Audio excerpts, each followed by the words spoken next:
Welcome to another episode of TRP, the ad. Okay.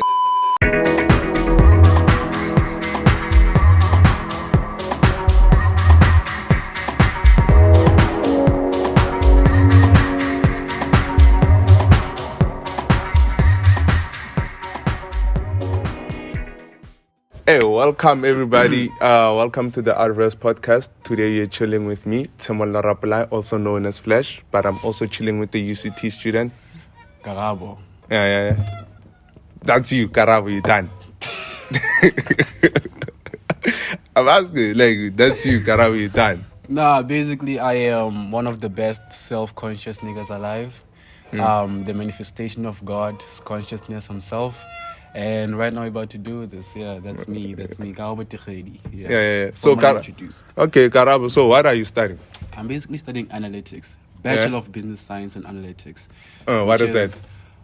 It's basically a commerce course which is focused on the industry and being that individual who will exercise their skill of trying to investigate, analyze, and critically evaluate situations in the economy, to give out suggestions, outputs, probably foresee the future using statistics, maths, economic skills, various things, to basically create a sustainable business and economy going forward. Yeah, such an involving degree. Wow. So what would a student require, skills to have to be in that type of degree?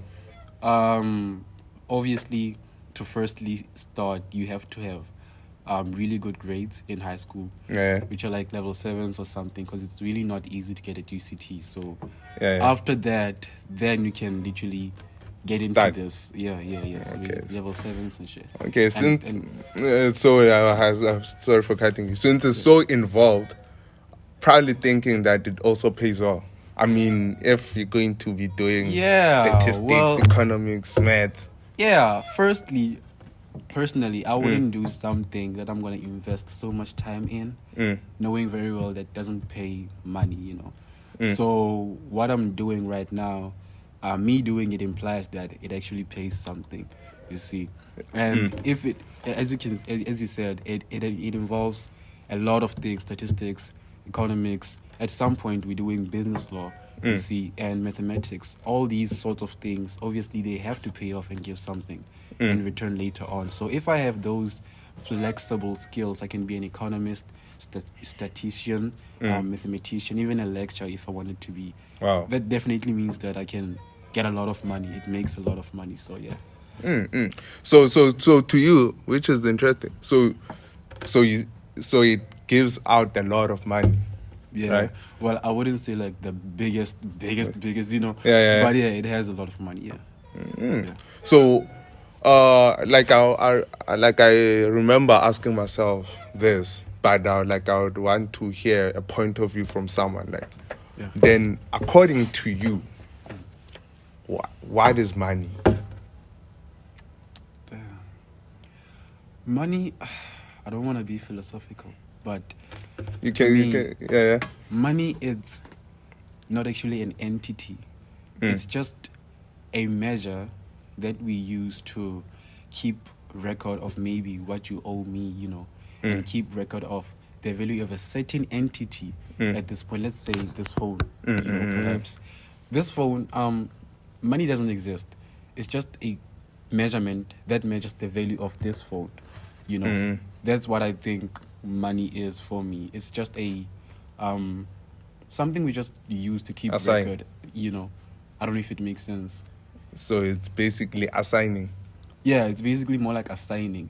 But now it has to be held, so that's when paper and coins come in, to actually give, I don't know, these objects. We give them, okay, this is 50. This assigned paper will be used to actually exchange something. I don't know if it makes sense. Okay. So is necessary money happiness? No. It's not. No, it's not. I believe money provides security and the ability to not be stressful like a person in poverty, But definitely doesn't equate to happiness, because this is the one thing people do not understand. Not having stress and not having the difficulty of being comfortable does not really equate to you being happy. You understand? I mean, if I'm not stressed about something, it's possible that at the same time I'm still sad, you know. That's why some people can say, man, I have all this money, blah, blah, blah, but I still feel lonely. It doesn't buy happiness. And somebody like me will say, but how do you say something like that? You got like 1 billion, you know. I'm stressed about 1, 2, 3, 5, 6. Yeah, that's the thing. Stress and not having stress and having comfort are two things that money can bring. But happiness, that you know, happiness, elation, that joy, definitely does not come from money itself. If now, which is a nice view. Yeah. If now I say, if I get this pair of sneakers, I'll be happy. Yeah. And to get this pair of sneakers, I need money. Yeah. So if I need money, I'll be. If I get that money, I'll be happy. Yeah. And here's another thing there. When you talk about happiness, we can divide it. We have this temporary happiness, which for me I define it as materialistic happiness. Okay. This is the one that doesn't end. At one point, you get this nice sneaker, which is like a maybe 2,000 costing sneaker, right? You get it, you are satisfied, but when it runs, when it becomes like, I don't know, weird after some time after using it, you run out of that happiness for it, you know. Okay. It's temporary, it runs out, it's based on materialistic things. Okay. And then eventually a new sneaker comes out, you're like, okay, I want that one, it will bring me happiness. You fetch it, you buy, you use it, and it becomes weird again. Eventually you're like, okay, nah, it's not what I want, you know. So eventually this example shows that money doesn't really buy happiness, it just buys temporary happiness, you know. That cannot really be filled unless you yourself are content with whatever you have. And then that's it. You see? That's my perspective. That's my view. So that's why, so the idea of saying that money can never be enough comes from. Yeah, exactly. Because you will keep on asking for more. You'll keep on wanting more, you know. I mean, this phone comes out. Maybe you were happy with it. But after some few years, you'll require money to buy another better phone, you know, which will fulfill you for that point. You know, it's just this endless virtuous circle. Okay, I get it. Because from there I got this, like, what drew out was the concept actually wanted to... So there's this thing that people usually say, if you buy that with your money, you're wasting money. Right? Then I wanted to understand what is actually waste of money, because I took money as like a promise, like that I will be good, right? Let's say I just buy those pair of sneakers and I'm happy for that moment and it's fine. Yeah. And I don't see it as waste. Yeah. But the other people will come to me like, but no, you didn't need to do that. You were supposed to do this 1, 2, 3, and what you just did, it was like a waste of money. So I wanted to understand, like, what is waste of money? Is it something objective or something subjective? Definitely subjective. Definitely. Because we can make an example of that. I don't know if I should mention her, but the Vice Chancellor of UCT. Okay, yeah. We're gonna... Yeah. She mentioned something about, as a person, you shouldn't use the money that you have to buy nails and something and look good, you know. She said she wouldn't.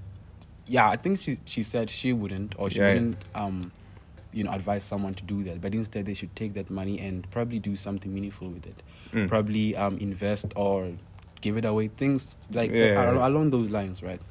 And I feel like that's logically not correct. Yeah. Because firstly, if you look at it, there are some people who are like above, below average standard of living. Yeah. Those people, the money they have is to basically sustain themselves. After that, everybody needs that level of satisfaction. So after basically covering their needs, they will go out and satisfy themselves. Unlike someone who's not credit constrained, who who are rich, things like that. Those people have money to satisfy their needs and also satisfy their wants, and then after go out and give to charity and stuff like that. So you cannot really say somebody who's actually going out to actually satisfy themselves just once is doing a bad thing. So it goes to what is meaningful to you might not be meaningful to the me. next person. Yeah. It's So like that. if you say, no, giving to charity or investing is meaningful, maybe to me, buying a bag is meaningful because I'm satisfying my needs or my wants. Exactly, which you actually never got the privilege to satisfy in the first place. Unlike somebody who has money to satisfy these needs and wants, and also to give it away to some, charity and stuff like And that. they feel good about giving away. Exactly. Maybe you don't feel good about giving, but that doesn't make you also a bad person. Yeah, because that's also the only time you are able to satisfy yourself. You don't get many chances to do that. So yeah, and also I can be an investor. You can be someone who, I don't know, does something with your money. From my perspective, my mind is channeled on the idea of investing. To you, your mindset is channeled on something different. For me to come and say that your ways of spending money are not correct is based entirely on my mindset of being an investor. It's not really based on the objective reality of what is it to actually spend money and waste it, you see. So whatever I'll say, trying to degrade your views and points of spending money will just be based on my opinion. Not somebody's opinion, not the president's opinion.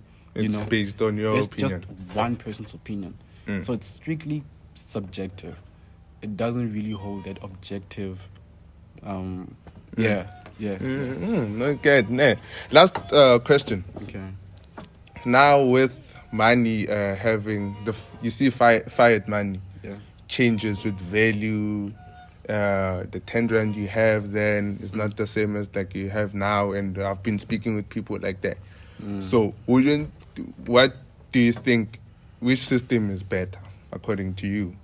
Is it the battering system or the money system or the fiat money system, or also now what we are going into now, which is the digital money system? That's deep. Okay, that's deep, a bit deep, because I didn't really cover too much of. I haven't really digged onto which type of money system is preferable, because I don't know, the battering system it's quite unfair, Unfair how? Because You want this, and you have this, and you just exchange. but what if I already have what you have? Yeah, you have it. Then Let's say, no, not like that. Man. Say I have peanut butter and jelly, right? sure. And from you, I want lemons. Okay. Right? Fuck no. No. Okay. Stop.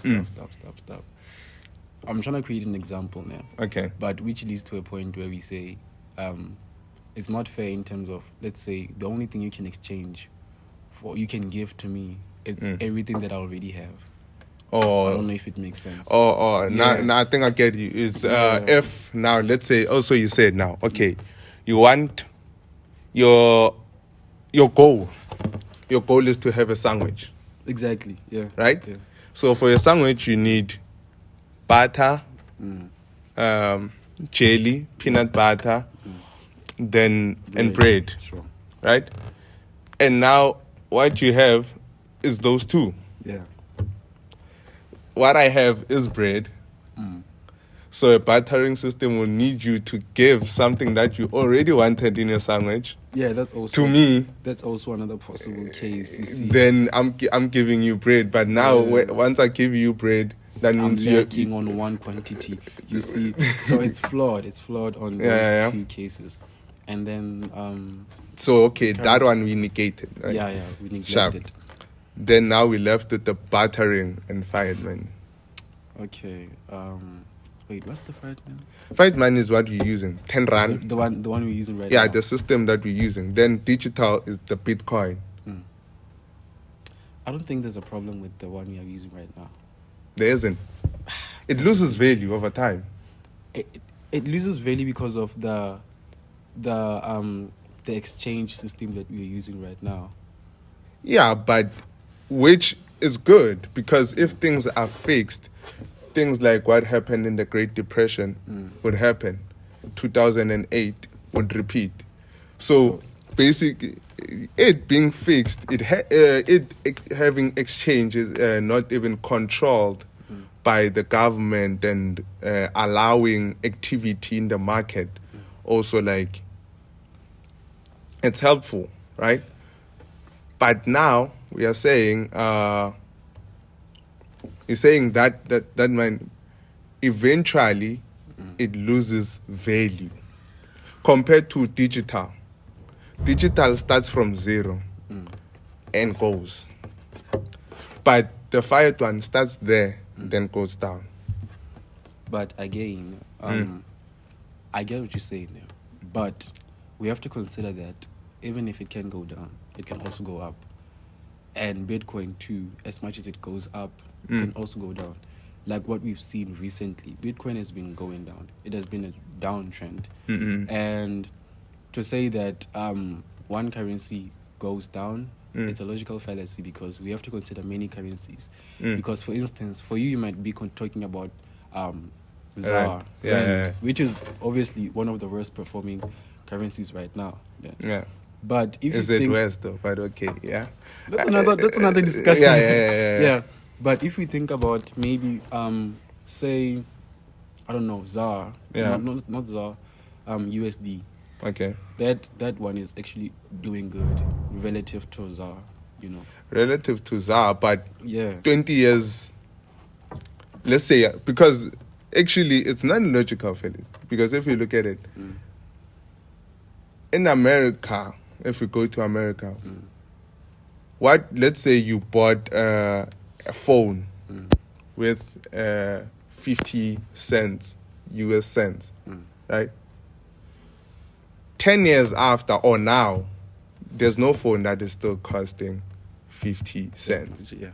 So all of them, they lose value as time goes, right? Because of inflation. Yeah. Right? So by basically noticing that each and every economy has inflation, or most economies have inflation, we can come to conclude that the money that they have actually also loses value. And but we do have cases where there is deflation, disinflation, or maybe zero inflation at all. Yeah. So in cases like that, can we really say that money is losing value? Because it's But you learn that if now there's inflation and de-inflation, then you know that actually that's bad more than inflation. Yeah. So a lot of, we can take like and say most countries would actually avoid that, because that will actually break down the economy. Okay. Right? My problem with Bitcoin, with the digital right now is that there are so many questions. For instance, who owns Bitcoin? Isn't what's nice? No, that is not nice. So Because we need to know who are we going to hold accountable in case things go bad. Because literally in the financial world, we know that at some point things can go bad. The stock market crashed before the Great Depression. That happened, and literally we knew who we were going to hold accountable. I'm sure many people didn't predict that the Great Depression was going to occur. No, the stock 2008, yeah, that thing was going to happen, but it did happen. That's the thing. It can happen even in digital. the digital Bitcoin world. It can drop. What happens if it drops even below its potential, where now everybody almost loses? What are you going to hold accountable? Which entity? Basically, the consumers will be the one to blame. No. Because what I like about the digital one is like it includes everyone. Yeah. It works on a process of like it's strictly demand and supply, right? So I don't know if was it Karl Marx, right? I don't remember who it was, someone, but yeah. he said that actually when consumers, like when there are no government interventions, right? Yeah. Actually, that's where the economies are performing. Like, remember, so not excluding the government, actually, I feel like that would be better than including. But it's risky. Yes, it's highly risky. Super risky. And to not have anybody to monitor the supply and demand, I feel like it's also risky because there has to be control order and perfect balance. There should be, because if also we don't have who to hold accountable, then definitely we do not have policies that will also allow balanced, growth and interesting. Ticket today is 2,000, tomorrow 5. Exactly, there are no actual policies that will help us to be sure that nothing will go wrong, because now if we have the government, we know they have fiscal policies, we know the central banks are in charge of money and they have monetary policies, right? So we know that definitely if things go wrong, we have backup and we know who to hold accountable. But in this system, possibly there are no policies, there are no people who are going to say, this just happened, this is a policy we're going to propose, don't worry guys, things are going to go back to normal. If it crashes, it crashes. So your problem is with accountability. Okay. Guys, let us know actually what you think, right? Which system is better, and share your views, right, on the comment section. Because that's it for today, and thank you for tuning in. Till next time. Oh, people, where should they follow you? Let's give you some free advertising. Please. On Instagram, you can follow me. It's Karabo_J.D. That's it. Yeah, you should know that this guy is South African. Once they start saying underscore. But yeah, peace.